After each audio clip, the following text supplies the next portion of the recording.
A king was throwing the greatest feast of his life. He had no idea that within just a few hours, he would be dead. Then, a hand appeared out of the darkness and wrote 4 words on the wall. A moment that would later become the subject of a painting called Belshazzars Feast by John Martin. The story begins with Belshazzar, the king of Babylon, throwing a massive feast for 1,000 of the most important people in his kingdom. Everything about the party is at its most extravagant. They are drinking wine, celebrating, and having the time of their lives. And Belshazzar seems to be at the absolute height of his power and popularity. But then, everything changes. But how? In the middle of the celebration, Belshazzar ordered his servants to bring out the sacred gold and silver vessels that his father, Nebuchadnezzar, had taken from the temple in Jerusalem. These vessels belonged to the temple of God in Jerusalem. And now, Belshazzar and his guests used them to drink wine while praising their own gods of gold, silver, bronze, wood, and stone. And this is where the story takes a dark turn. Suddenly, a human hand appears. No one knows why, no one knows where it came from, and no one knows how it appeared. The hand begins writing something on the wall of the palace.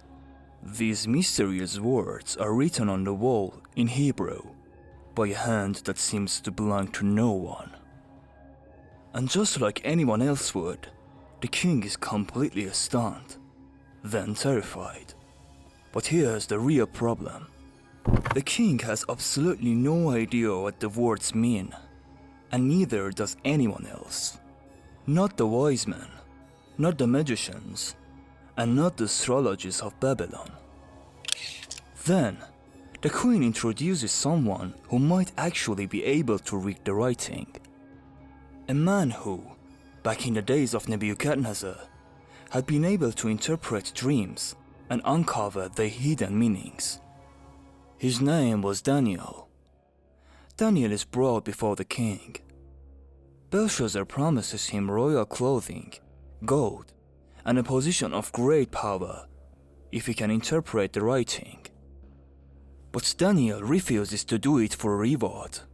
Instead, he turns to the king and reminds him of something much more important. You knew what happened to your father. You knew about his mistakes, and yet, you chose to follow the exact same path.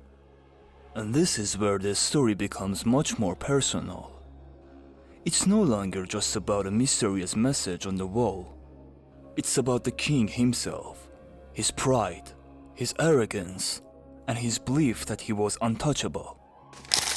But what did those mysterious words actually mean? Why were they terrifying enough to bring a king to his knees? Here's what they meant. Mean means numbered. God has numbered the days of Belshazzar's kingdom, and those days are coming to an end. Tekel means weighed. Belshazzar has been weighed on the scales of God, and he has been found wanting. He has fallen short. And Upharsin means divided.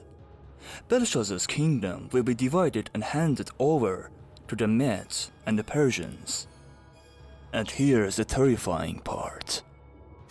At that exact moment, Belshazzar is still alive. He is still standing inside his palace. The feast is still going on. But Daniel has just told him that the verdict has already been made. The king is standing in the middle of 1,000 people. And now, those 1,000 people know exactly what is going to happen to him. And that's where the king's pride is about to be destroyed. Because a man who seemed to have everything, power, wealth, status, an entire kingdom, has just been told that none of it belongs to him anymore. And then, that very same night, Belshazzar is killed. The Babylonian Empire falls, and the Medes and Persians take the city, exactly as the writing on the wall had predicted. And perhaps the most striking thing about this story is just how quickly everything changes. The distance between the greatest night of a king's life and the complete destruction of his name, power, and kingdom was only a few hours.